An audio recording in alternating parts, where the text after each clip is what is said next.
আমরা আজকে job fair DIU job fair অনুষ্ঠানে এসেছি।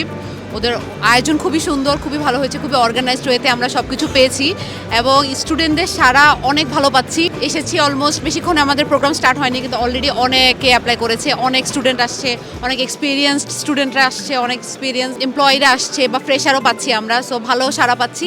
জব উৎসবটার বেসিক্যালি রিজন হচ্ছে এখানে অনেক কোম্পানি আসে, যার কারণে হচ্ছে মাল্টিপল কোম্পানি একসাথে সিভি ড্রপ করা যায়, বাট যেটা ইন্ডিভিজুয়ালি পসিবল না। তো জব উৎসবটা স্টুডেন্টদের জন্য অনেক বেনিফিশিয়াল আসলে, মানে এর মাধ্যমে স্টুডেন্টরা তাদের ইন্টার্নশিপ প্লাস জব অপরচুনিটি পাচ্ছে। যারা গ্র্যাজুয়েট স্টুডেন্ট রয়েছে তারাও তাদের যারা জব অপরচুনিটি পায়নি এখন পর্যন্ত তারা অ্যাপ্লাই করতে পারতেছে, এখানে ক্যাম্পাসের মধ্যে তারা ইন্টারভিউ দিতে পারতেছে। এটা আসলে অনেক মানে একটা ভালো উদ্যোগ ড্যাফোডিল থেকে। আমি ড্যাফোডিলকে অনেক ধন্যবাদ জানাবো।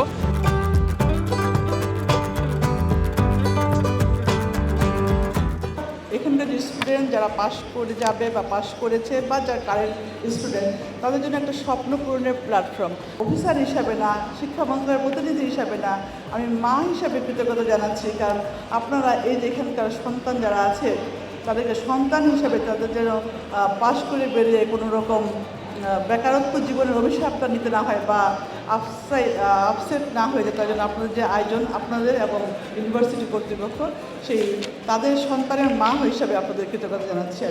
আমরা কিন্তু চাই না যে একটা ভেন্ডিং মেশিনের মতো আমরা আমাদের গ্র্যাজুয়েশন তৈরি করতে চাই না, যে পয়সা দিলাম আর উপর থেকে সার্টিফিকেট বেরোয় গেল। আমরা চাই যে রিকোয়ার্ড পিপলকে আমরা ইন্ডাস্ট্রির জন্য তৈরি করতে চাই, যাতে করে আমাদের ছাত্রছাত্রী যাতে এই প্রাউড নিয়ে বলতে পারে যে আমরা কেউ বেকার নাই। আমরা জানি এটা হয়তো রাতারাতি আমরা এখন পারবো না, বাট আমরা সেই লক্ষ্য নিয়ে এগোচ্ছি। দ্যাট ইজ হোয়াই আমরা জব উৎসব করছি, মাইক্রো ক্রেডেনশিয়াল কোর্স আমরা ইন্ট্রোডিউস করছি, নতুন সাবজেক্টগুলোকে আমরা ইন্ট্রোডিউস করছি।